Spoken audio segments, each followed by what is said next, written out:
Selamat datang di Forza News ya. Efikasi vaksin Sinovac di Brasil ternyata merosot jadi 50,4%. Kok bisa berubah? Nah, ini apa efeknya? Sedangkan vaksin Sinovac sekarang sudah dibeli Indonesia dan mungkin sudah ada beberapa warga Indonesia yang sudah divaksinasi. Apa dampaknya? Nah, ini kita lanjutkan saja. Jakarta, Brasil merevisi nilai efikasi vaksin corona Sinovac sebesar 50,4%, usai pekan sebelumnya mengklaim angka sampai 78%. Turunan angka efikasi ini berdasarkan masuknya perhitungan kelompok gejala ringan pada hasil uji vaksin Sinovac. Rentang perbedaan yang sangat jauh memunculkan pertanyaan angka mana yang kini jadi acuan. Menurut pakar farmakologi dan farmasi klinis, Profesor Dr. Zulis Ikawati Apoteker, perbedaan angka yang dilaporkan kemungkinan overkalkulasi, tetapi tentu data terbaru yakni efikasi 50,4% yang kini jadi acuan di Brasil. Jadi yang tadinya sampai 78% setelah diklaim, ternyata setelah penambahan data atau overkalkulasi ternyata turun menjadi 50,4%. Nah, informasi awal kan memang 78%, kemudian tiba-tiba dikoreksi kok jadi 50%. Nah, saya agak kaget tapi tidak heran, katanya saat dihubungi detik.com Kamis 14 Januari 2021. Efikasi itu kan bukan harga mati ya, karena tergantung dari pengamatan dan sebagainya. Saya nggak tahu persis apa yang terjadi pada Brasil ya. Mungkin apakah terkait dengan transparansi atau jangan-jangan mungkin yang angka awal itu overcalculate atau overkalkulasi bebernya. Lebih lanjut, Profesor Julius menjelaskan tingginya efikasi terpengaruh pada jumlah kasus positif yang dihitung dalam uji coba. Jika seluruh kasus terkonfirmasi positif COVID-19 dimasukkan, termasuk misalnya kasus OTG, orang tanpa gejala, efikasi pun akan semakin menurun.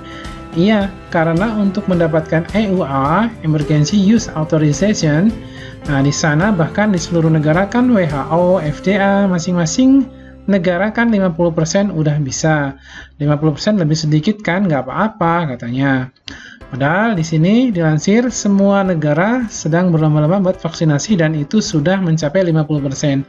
Nah, vaksin COVID-19 ini yang baru saja saya bahas ini, ternyata dari 78 yang diklaim di awal turun menjadi 50,4%, lebih sedikit dari kebanyakan negara-negara yang sudah melakukan penelitian tentang vaksin yang sudah mencapai 50%.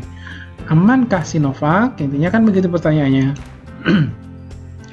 Nah, lantas bagaimana jika efikasi vaksin Sinovac di Indonesia dalam beberapa bulan pemantauan ke depan menurun? Nah, Profesor Zulis menegaskan hal itu hanya akan berdampak pada jumlah orang yang akan divaksin corona.